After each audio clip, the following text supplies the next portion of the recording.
come once again to discuss things.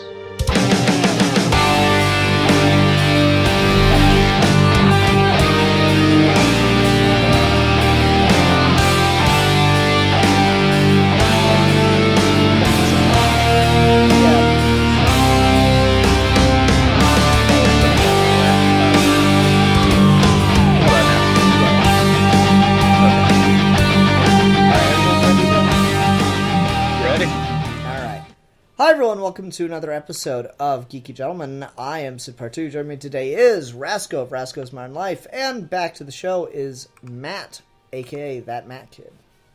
What up? What up? So normally Rasco and I just do these fan film reviews alone, but given what Rasco picked, I needed to have more of a hardcore Star Wars fan here. So Rasco, what are we reviewing today? The Distant Echo, a Star Wars fan film. Mm-hmm. Lovely. Yes, lovely indeed. Okay, so let's just say right off the bat here. Spoilers for The Last Jedi, since that movie is still in theaters. But it's really weird to talk about this movie with Last Jedi having just come out. It is. Because I found myself watching this and I'm like, well, there's no way this was made afterwards, so it's just interesting to see what their take on the Luke Rey, even though the Luke and Rey dynamic is a pretty small part of the fan film, it was interesting to just kind of see what their kind of version of them interacting was. I mean, this is really weird because this is built on a lot of assumptions fans were making prior to the release of Last Jedi. And I don't want to talk about just Last Jedi. Steve and I did a review of it, so if you want to go see my thoughts on it, you can go to his channel. But, this is just... good. Yes, it is a good movie. But, so much of the fan outcry surrounding that movie was about the reveals that were, quote-unquote, promised in Force Awakens.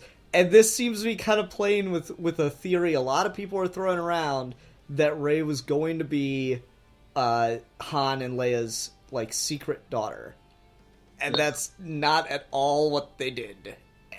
No. But that being said, I did have a lot of confusion on what the hell was going on with this, and so I had to actually watch this channel's other Star Wars fan film that is a Legends fan film about the Solo twins. Apparently, I didn't know that was a thing. Oh, dude, I have so much to say about we'll get into it, but I thought what they did here was, I was just really interested in this idea of this movie, this fan film being this almost meta Jason and Jaina Solo versus Kylo and Rey, and I had a lot of interesting kind of thoughts in my head watching this about the comparisons of those two groups of characters. Yeah, I did not know what to make of it. Rasco, what did you think as you saw all these characters who I'm assuming you had no idea who they were supposed to be? No, I actually did know. I am familiar with the Solo twins. I mean, I don't really know anything about their characters, but I know that they are characters, and so I don't know.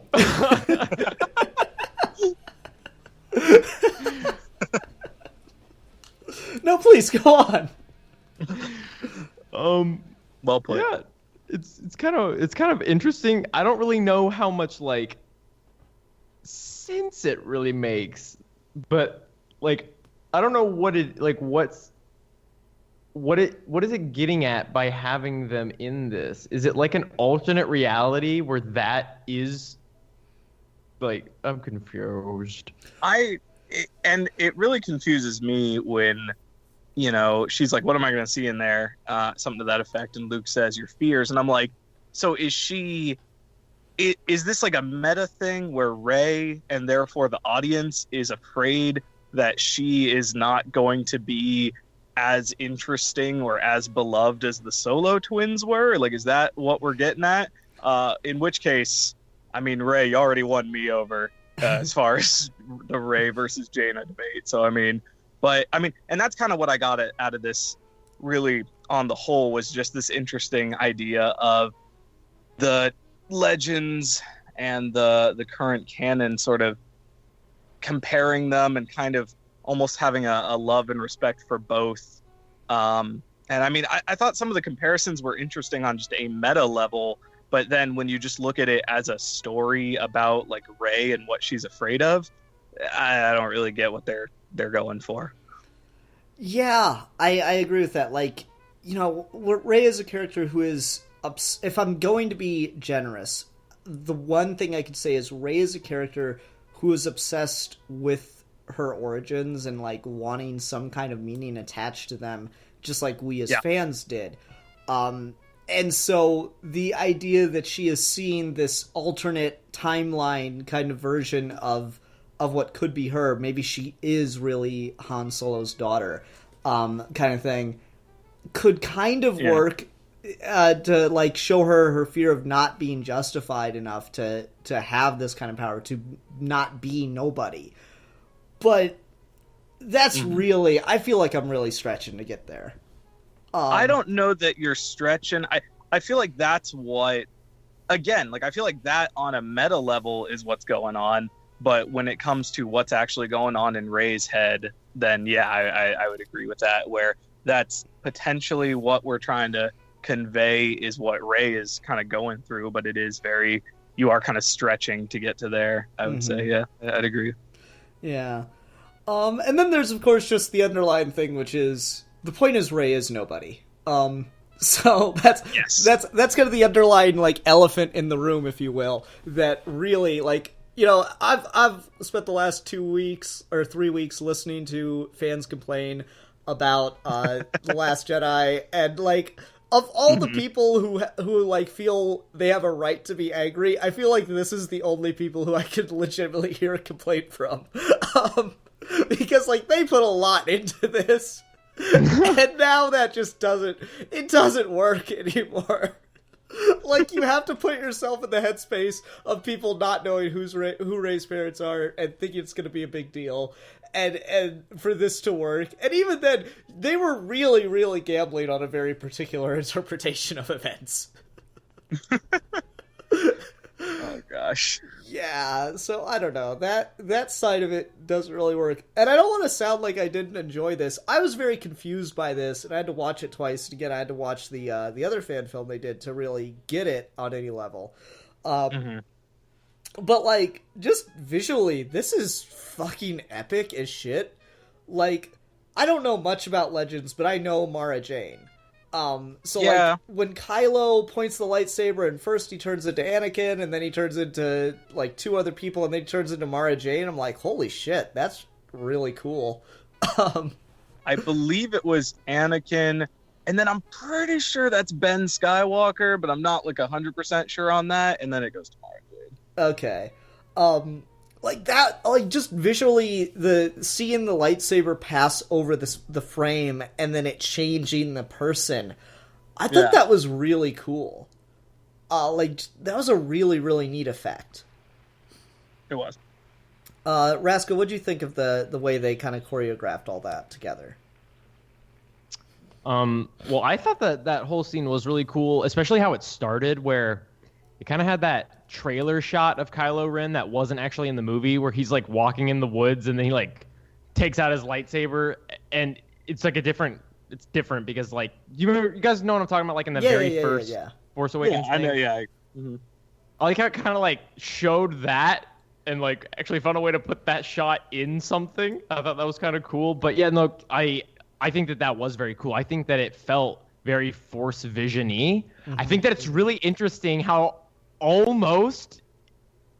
almost did something that almost like has a similar kind of thing in the actual movie itself. Like in Last Jedi, there is like a weird dark side area that Rey goes to for answers. And they even have her like go up to something and have like a reflection. Like that. Yeah, she's got she puts the hand on her thing, and she puts her hand on the thing, and I was just like, they I mean, are we sure they didn't see Last Jedi?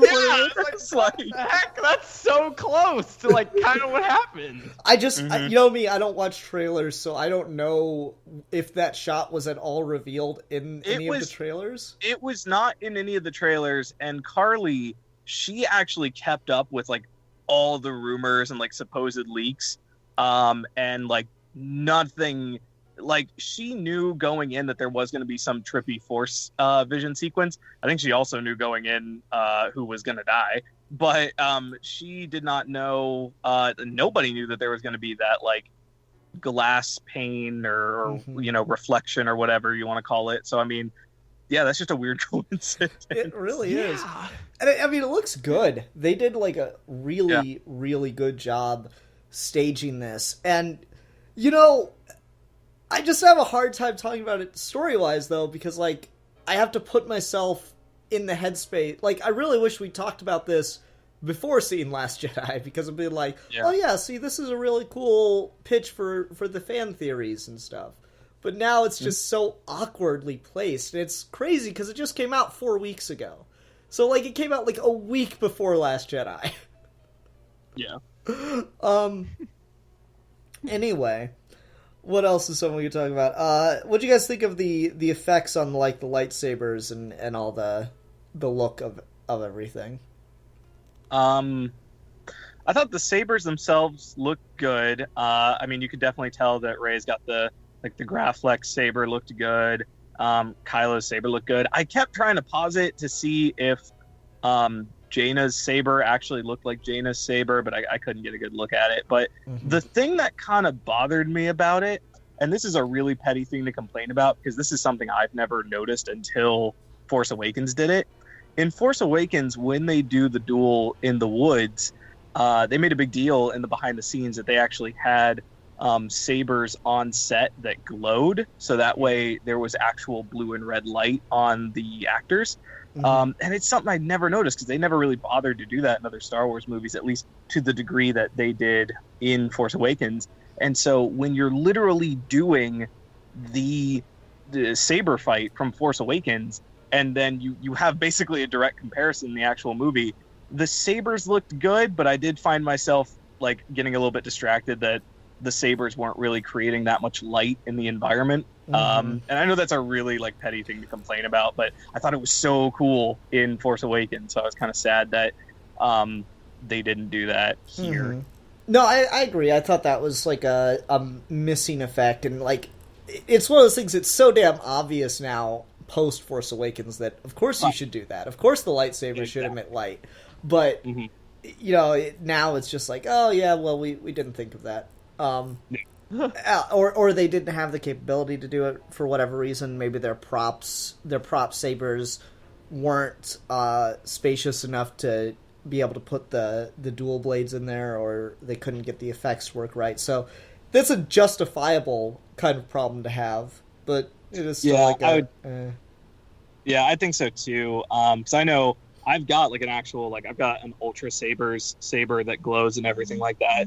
And so, I mean, the thing about them is that they can get kind of pricey, but like at the same time, a lot of the costuming and stuff looks really good. So like, I want to believe they had a pretty decent, but I mean, that's kind of more your wheelhouse because I don't watch a lot of fan films, so I'm not really sure what's considered like good or high budget as far as like production value goes. But I thought this looked solid enough. I thought the costumes on everyone looked good. I thought even thought when they showed like Darth Caedus, I thought like his like Jason's armor like looked kind of like what it looked like in the books as far as I can recall. So well, I think the reason for that is with girl Solo, whose name escapes me, Jaina. With her as the exception, they already had a whole fan film to draw costumes from. Like she wasn't wearing the X-Wing costume in the other fan film, the X-Wing pilot costume in the other fan film, but like, you know, as far as Caedus's armor, I'm pretty sure they just brought it over 1-to-1. And I've only watched the other fan film the one time, so don't quote me on that. I could be wrong, but that's what I think they did.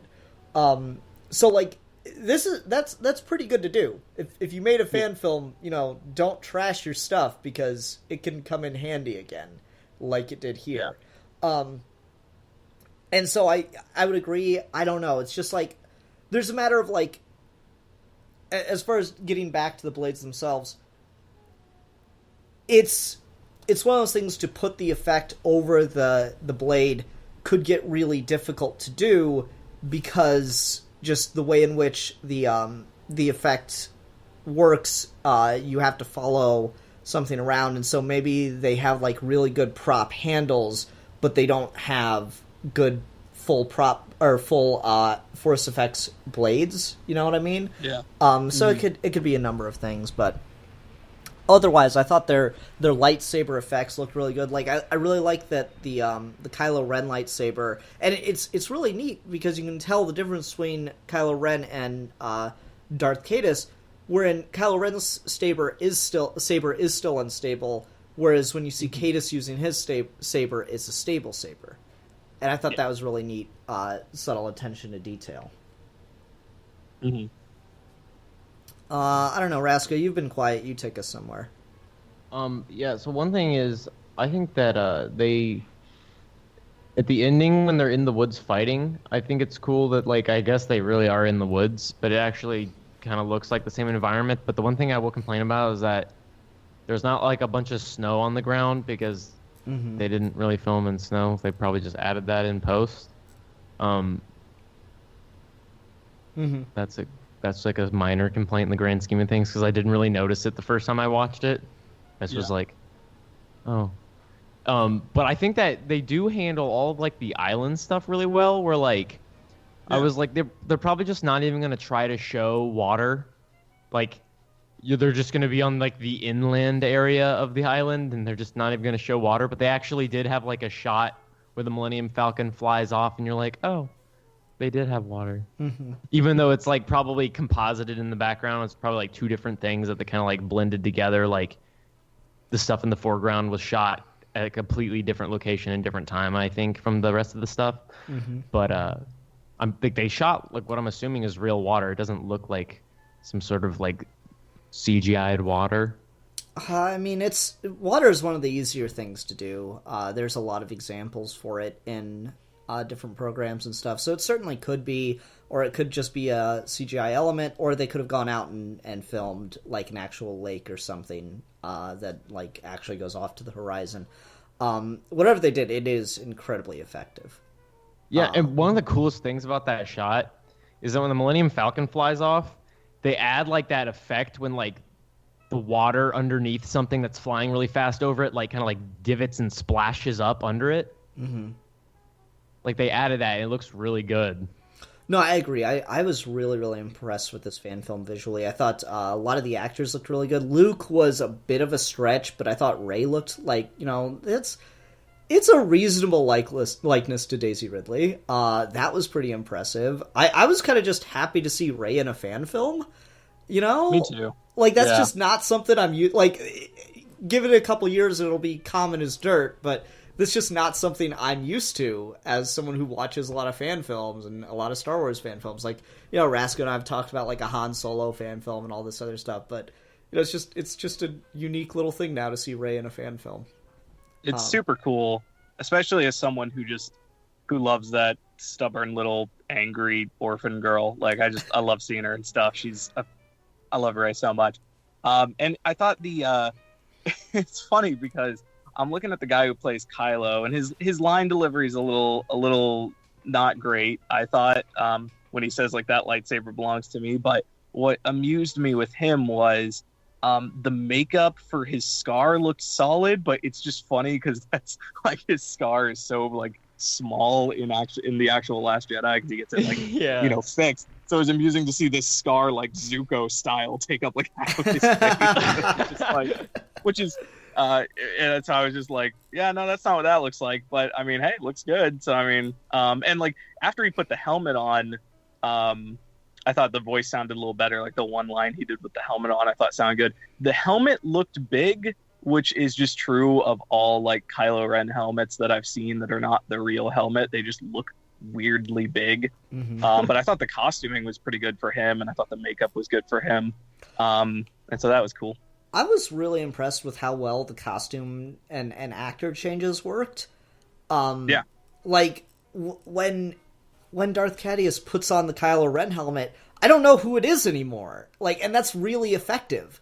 It's so seamless. And I mean, yeah, it's all black, but still, it's so seamless, and you don't know who you're going to be looking at any given time. It's just really cool to see that. I was really super impressed with that. I liked the way that like Rey would go behind a tree, and then when she emerges from the other side of the tree, it's Jaina, and that's like such a simple, like kind of classic, effective method to do something like that. Mm-hmm. I thought that was cool. I liked actually seeing Jaina fight Kylo and Rey fight like Cadus, like a little bit, sort of, kind of. Mm-hmm. And I think that was just kind of cool to like not only are they fighting their respective arch rivals, but they're kind of fighting each other's as well. Mm-hmm. Again, what that really contributes to the story that's unfolding in this like movie, I'm not sure, but it's kind of cool to see on a more meta level, which I feel like this movie is it's hard to not look at it on that kind of weird meta, like EU versus Legends level, Legends versus canon. No, it is, and like this is kind of the example as to why, like, whenever I hear people complain about the old Star Wars EU getting taken out of canon, I'm like, did you really expect them to do multiple blockbusters with just an entire history of characters that like have actually been through stories? Do you expect them to keep up with all of that contradictory shit and make crazy. a mainstream movie? Like, of course they had to take it out of canon. Doesn't mean you can't love it still, but of course they had to take it out of canon. Oh, sure. Like, I make no bones about the fact that I don't really love Rogue One, and I'll always miss characters like Kyle Katarn, but at the same time, I've been blown away by a lot of the new canon stuff. So, I mean, it certainly is, it's sad to see some of that stuff, quote unquote, like, not count anymore. But I mean, there's decades of it. And as much bad as there's a lot of really good. And for all the good stuff that'll come out of the current canon, there's going to be some garbage stuff too. So, I mean, Poe Dameron book, cough, cough. I'll fight you on that a little bit. The Poe Dameron book? Continue.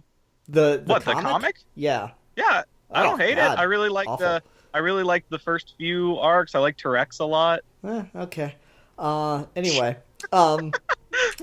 Yeah, it's weird because I mean it's all at the end of the day fiction. Mm-hmm. You know, like a lot of people hate Alien 3, and there was a while where like that Neil Blomkamp Alien movie was going to come out and it was going to retcon Alien 3, and I actually like Alien 3, but at the same time it's like, yeah, if you want to retcon it and then continue on a different path, I'm all for that too. It's not like it erases the work of art itself from history. Yeah, I agree with that. And so it's neat to see something like this, and it's neat to see fans of a particular version of the Star Wars universe expressing their love for it in their own ways. And it's really cool to see them try to mix the two together, the old canon and the new. I thought it was a really interesting thing, and it's neat because that's something you could only do as a fan film. Like, you're never going to get Disney to like put an old EU character in one of their major motion pictures in a significant role. Like, you might get a passing mention at some point, but it's never going to happen. Like, Thrawn was, I think the bone that the old EU fans got thrown with Rebels. Yeah. But I don't see that ever happening again. And so it's neat to see like these fan efforts kind of accomplish those things that otherwise we wouldn't see.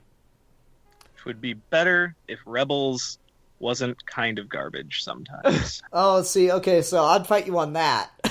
Oh my god, look, alright. I've tried, man, I can't. Okay. You know what, but this is not about Rebels. This is about this movie. I thought it was cool when Cadus references the Sword of the Jedi. It's kind of a throwaway line, but because what the fuck am I saying? Jaina, during the Yuzon Bong War, gets awarded the title of the Sword of the Jedi, and then she spends a bunch of time not really knowing what that even means. And so, like, one of the like most evil things Darth Cadus does is he actually kills Mara Jade. And so Luke is like, look, I can't go fight him because I'm just going to turn to the dark side because I'm going to be so consumed with like anger and like revengeance. So you got to go take care of it. So you got to go take care of it. And Jaina's like, fucking all right. So like Jaina is the one, and I'm paraphrasing because it's been years. Jaina is the one who actually takes out Darth Cadus, and that's how she kind of discovers what kind of her purpose is and like what being the Sword of the Jedi means. It's been a while since I've read that stuff, like a long time, but I thought that was a cool little throwaway line. And it's interesting because, Jaina gets this title. She's the Sword of the Jedi. She has this destiny to defeat her brother. And then you contrast that with Rey, even in this movie, who just says, she's nobody, which I love. I love that she's nobody. It's it's one of my favorite things about Last Jedi is that she's a nobody. Mm-hmm. But it's kind of a cool compare contrast essay. So that's neat. Yeah, it is. I do really like that. The scene with Rey and Jaina, I could never get this. Jaina. At the end is really neat, where she's sitting there and she's like, "Who are you? I'm nobody. Who are you?" Like, it's the same lines of dialogue. It's like a Tom King moment. It's the same lines of dialogue, just repeated over and over. But it just works. It's adding to that whole mystery thing. It's just, unfortunately, the mystery was solved like a week later. And that's a little unfortunate, because this thing will not age particularly well. I already saw people in the comments on this video going through and saying stuff like, "Oh, shout out to the real Star Wars fans and not those bandwagoners who kept up with the EU." I'm like, all right, listen. Everyone's allowed to like Star Wars, okay? I don't want to hear any of this complaining, all right? Everyone's allowed to like Star Wars, and they're allowed to like and dislike what they like about Star Wars and what they don't like about Star Wars. I don't need to hear these fan wars things going on, because it's just tiresome. So that was kind of funny, and I hope that the creators of this fan film will handle it with a little more grace. But well, yeah, and I mean the Star Wars fan. Oh, I'm sorry, I don't mean to interrupt you. No, go ahead. I was gonna say, like, post Last Jedi, I think the Star Wars fan base is in kind of it's in a weird place how divided the Star Wars fan base is right now. And I mean, it's always been that way. But like post Last Jedi, we've really gotten to see a lot of it kind of boil to the surface. And so one thing I actually liked about this movie was it wasn't throwing either side under the bus. I mean, I really felt like it was just coming out and saying, this is our story. And she almost says to Rey, basically, this is not your story. This is, and so it's like, it's just saying, we can enjoy both of these things. Like, we can love both of them for different reasons. And so I appreciated that message a lot, because, man, I was big into EU. And then I was skeptical, and then now I'm super big into current canon. So, like, I feel like you can love both of those things. And I feel like this movie kind of, to a degree, had that message to it with some of those lines at the end. And that's something that I really appreciate right now, because of how divided the Star Wars fan base is. No, man, you have to choose a side. Pick a side right now and hate everybody else. I don't know. I pick the side that ships Kylo and General Hux, and I want them to have amazing gay Nazi space babies, and I'm just ready for it. And I think it would be progressive, but also kind of regressive. So I feel like that's a good fit for the Star Wars universe. So yeah, that's what I'm feeling. Balance itself out. Yeah. I love that. Like, that's right where you go to. That's impressive, Matt. I feel like it doesn't matter which way you go, it always winds up back at gay lovers with the new Star Wars movies. Yeah. Doesn't matter what it is, that's where it goes to. Oh, that's gonna make me think about Poe and Finn and get sad. Oh man, too funny. We need to fill like just another minute or so, but I think we can do that with ratings, unless anyone else has anything they wanted to bring up about this. Take that as a no. Okay, Rasco, since you talked the least, why don't we get your rating? This is really interesting because, like, I really like this, and it's really cool, and it's really well made, but I don't know how good of a story it is, but it's really, like, technically impressive, so I'm going to give it a... I've never given this score before. I'm going to give it a 3.8 out of 5 purple lightsabers. Nice. Okay. Okay. I got mine, so I'm gonna go. I agree with Rasco. I'm like right in the middle of this, and usually I go like 0.5s at the most, but I'm gonna go just a little higher than that. I'm gonna give a 3.75 out of 5. Kylo Ren blasting Force lightning. Oh yeah. Because that was just a cool visual. So Yeah, forgot about that. How about you, Matt? Yeah. I'm probably floating somewhere in the same boat. I'm just gonna go with a solid 3 master replica Graflex sabers out of 5. Awesome. Matt, thanks for coming on for this. This was fun. It was fun. Next week, we will be talking about a Batman vs. the Secret Six fan film called Demon in the Dark. So I hope everyone will join us for that. And until next time, I'm the Philosopher. I'm the beta male cuck.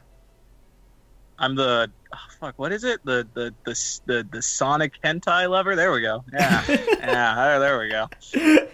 And we are your geeky gentlemen, and we will be discussing things.